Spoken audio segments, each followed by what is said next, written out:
It's always good to be with the group and listen to what's going on. Accomplished a lot, which is really exciting. Speaking of exciting, let's look at my favorite time of year, which is the congressional conference. As Kevin said, it was a huge success. It was the first time that we were back in person, and it didn't disappoint.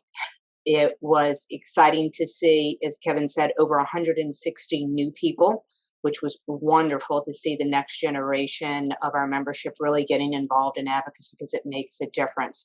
It was wonderful to see, the folks who come year in and year out to congressional conference because they've seen the difference that they can make when working with legislators and developing those relationships.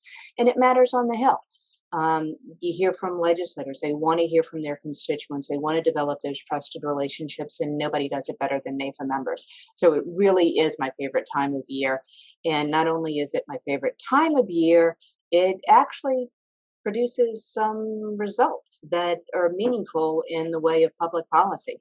So if you look at some of the things that we talked about when we were on the Hill, we talked about retirement enhancement legislation that's Secure 2.0.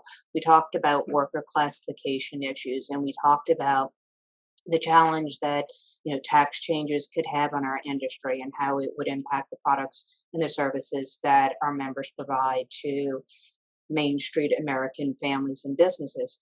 So we've seen the ball move. In Congress, things move slowly and until they don't, and then they move very quickly. But we're in the moving slowly process right now. And right after the congressional conference, we knew that the House had already passed its version of Secure 2.0. We were coming in and really having those conversations with the Senate offices to say, let's keep the momentum going. Let's take the next step. We know it's a process that has to be done, and it's done slowly, but we need to continue to advance the ball on retirement security, and we urged them to act, and they did that. The Help Committee came out with its version, had a markup on its version of the Secure 2.0 or on those retirement enhancements. The Senate Finance Committee just recently finished its markup. Next will come that they actually have to combine these sort of three versions, if you will, the House passed version, the markup that was done in the Finance Committee, and the markup that was done in the Help Committee to get those versions to all look the same so that the president can sign it into law. In order to do that, you can either have, if you remember, how a bill becomes a law, the House passes it, it goes to the Senate passes it, and then the president signs it, and it's all wonderful. We all know that the sausage making is a little more complicated than that. And so there's an option where you can sort of pre-conference. So a version that passed the House, which is different than what has passed the Senate, can you get those versions to match by doing something called pre-conference, and you sort of work through the differences between the legislation so that you have one bill that's then attached to something that's going to make its way through both houses, the House and the Senate, that can then be passed into law. And so we're looking for that vehicle. The reality is that vehicle is likely to come a year-end spending bill. So we're going to continue to talk about these issues.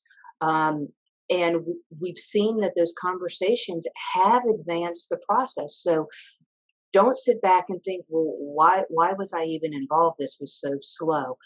It is slow, but it's that steady drumbeat that NAIFA members that you provide when meeting with your legislator that keeps that pressure on to say, we can do this.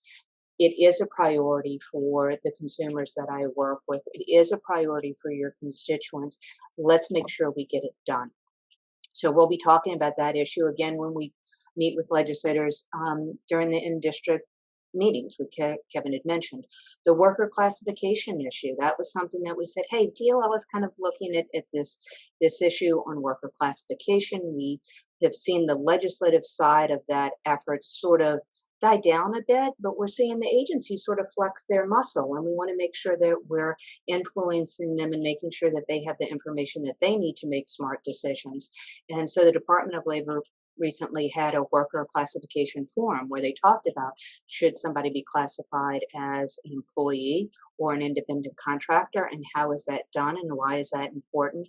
And so we had Josh O'Gara, who serves as the Massachusetts state president. He also serves as the NAIFA grassroots co-chair for our committee on grassroots, which helps our members develop relationships with lawmakers both at the state level and the federal level. So Josh is intimately involved in this issue, represented the organization really well. The Secretary of the Department of Labor, as you know, is Secretary Walsh. She's from Massachusetts, so we had that tie there too. And that's something that we don't always talk about at NAIFA, or that you might not realize. But that's the strength that NAIFA brings, is because we have members in every community. When we have an opportunity, we put a lot of energy and strategy together to say who is the best person to represent us in a given situation, and we can put that foot forward. And by having such a broad membership that's in every community, we can do that because that's who you serve. And that's anyway, I'm getting on my soapbox. Got me ginned up. All right, I'll move off of that. I'm going to talk about taxes. Taxes are still high on our list. As you know, tax code has implications on the products and the service that you provide. Depending on how they're structured, they could make it more difficult or more expensive for you to provide those services. There's a process called reconciliation that we've talked about that would allow a tax measure to go through using just a simple majority in the Senate, and that would require the tiebreaker with the vice president, so they can pass it in the Senate if Democrats wanted to put forth a proposal. There have been challenges with getting something agreed upon by all of even the Democrats. A bipartisan tax bill at this point is really impossible to think it would get through with so few legislative days. Idea of using reconciliation is still very appealing. There's an effort underway in conversations again with Senator Manchin and Senator Schumer to see if they can get this going. And if they do, it would be primarily on the energy side of things. It would look at Medicare being able to negotiate prescription drug prices, sort of outside of our area. But whenever you start talking about legislation that has tax implications, the pay-fors could be looked at and could include a laundry list of items that could negatively impact our industry. So we want to watch for that. What we've seen so far is that your work on having those conversations in the House, what the House had originally passed, are items that could have been really harmful to the industry, and they were sort of pulled off the table. So your work there was good. Now, we haven't seen exactly what is being proposed and what can be agreed upon, because you have to get all 50 Democrat senators to agree that it's a good idea, and then you have to have the vice president, as I said, to come in and do a tiebreaker in order to get it over the edge. So they're still negotiating what's there, but our negotiation starting point is at a much improved place. It doesn't mean that we're not still at risk. It doesn't mean that there can be, discussions that would be concerning and sort of change that direction. So we're watching all of that. Really long-winded way of saying the work that you've put in, that congressional conference, the in-district meetings, which I'm going to talk about next, and some of our other opportunities, the engagement that you have absolutely is making a difference, and it absolutely must continue. It's not a one-and-done effort. So let's take a look at what else we have going on in the way of involvement in getting our members excited and being part of the process. One of the things that we rolled out, we were hoping to announce the winner at congressional conference, but I don't know, the electorate didn't agree with our timing, was we had something that we called NAIFA PAC Madness. And so we rolled out some of the primary elections and allowed our members to go in and select who you thought would win the primary. And I'm pleased to say that Andra Brava is our winner. He identified correctly the most primary elections that were held just prior to congressional conference and was picking the winner. We were waiting to hear the results of Pennsylvania, which, as you know, the Republican primary there was won by Dr. Oz, and that was something that we had to wait for those results to come out in order to tabulate who the winners were. But IFAPEC Madness is just one of the ways in which we try to engage and make it fun to participate in the political process, because it actually really does make a difference. And getting involved early on allows you to develop a relationship with potential future lawmakers. And once they become elected, either in the state houses or for Congress, we want to have that conversation. And to the extent that you're involved in their campaigns, to the extent that they know that you are out helping spread the word about what their campaigns were about, what their goals were, you're developing that relationship very much like you do in your businesses, and it makes a difference, and it's a really good thing. So we try to make it fun periodically, just to expose you a little bit to some of the election side of things, get you involved in the primaries, then obviously in the general election, and in between the two, we have to make sure that we're educating lawmakers on what it is that we do. So let's talk a little bit about what some of our successes actually were, and show some photos of, this is Wisconsin in action, if you will. We also have a picture of the Michigan governor signing into law a personal finance education course requirement that NAIFA supported and had been really active in making sure it got through. Michigan is the 14th state to actually enact that. So we're starting to see the states model different types of proposals from one state to the next. And it's really important, because even though a personal finance high school course requirement isn't something that's going to directly benefit NAIFA members in the short term, in the long term, it absolutely will. You know, when you sit down with consumers to talk about their financial goals, having a basic understanding of how money works positions people to make smarter choices. And so if we can start that education process at an earlier age, it's going to benefit not only our membership, but certainly the clients that you work with. If people can start understanding and making smarter decisions coming out of high school, even with, how do you finance college? What are some of the decisions that you're making? And what I thought was really interesting too is we're seeing more and more states get involved in the personal finance education side of things, is that the teachers who are teaching the courses are actually being educated as well, and that's a good thing. Anyway, we're working on that too. Some of the other state wins: California defeated costly disclosure legislation. We had that die. Again, NAIFA members involved make a difference. Tennessee modified qualifications for their insurance applicants. That was something that one of the speakers that Larry had mentioned is going to talk about at Apex, which is really exciting, is how do we get more people into the business? How do we do these things?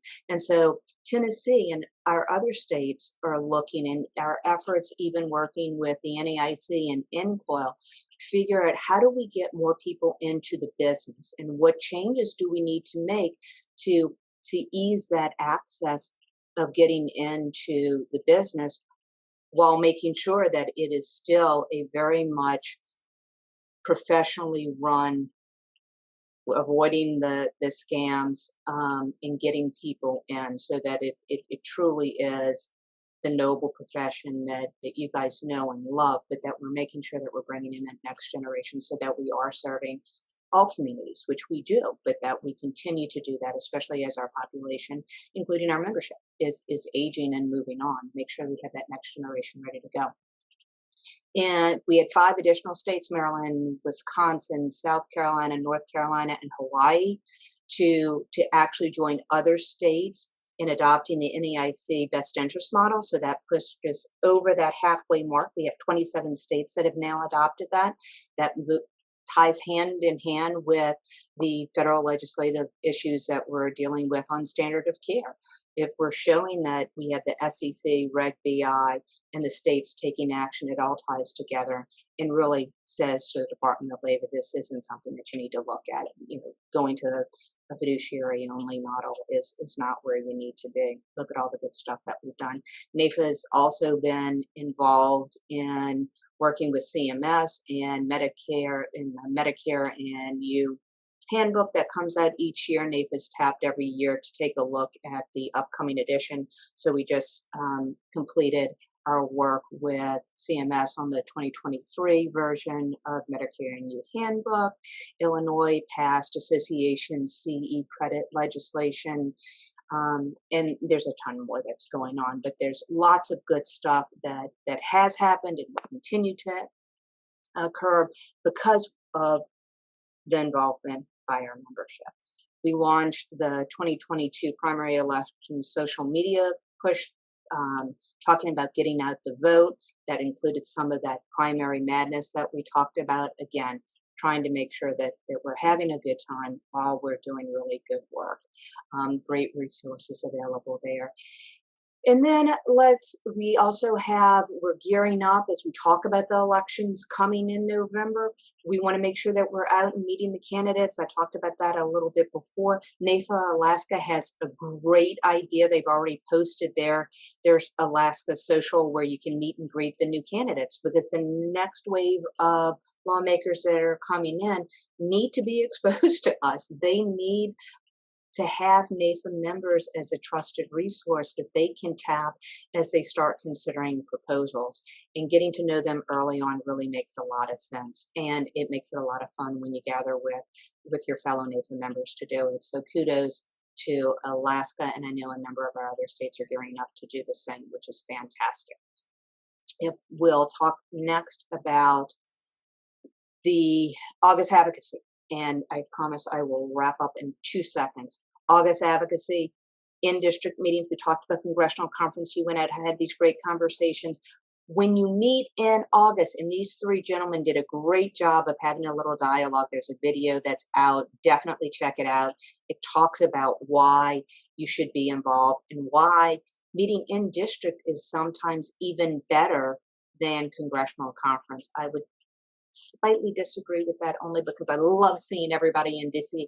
I would say it's just as important as meeting in DC is to meet in district. The difference is you get more time back home. So it really is a good opportunity to participate. We're opening it up. There's an opportunity if you'd like to participate and meet with your legislator in August. Let us know. We're going to put you in touch with our grassroots chairs in the states. They're going to schedule the meetings. I'll let you know when they are. If you can come, that would be fantastic. We really want to have a nice showing of the in-district meetings because it's that constant drumbeat, right? We're going to have that August meeting. You're going to establish that relationship as things start to pop up between now and the election, which is really important. We're going to want to make sure that they know how to reach you and get in touch with you and have NAIFA weigh in. We're going to have the elections. We're going to have a lame duck session. That's where I think we're really going to have to push our policy initiatives that we want to get done this year.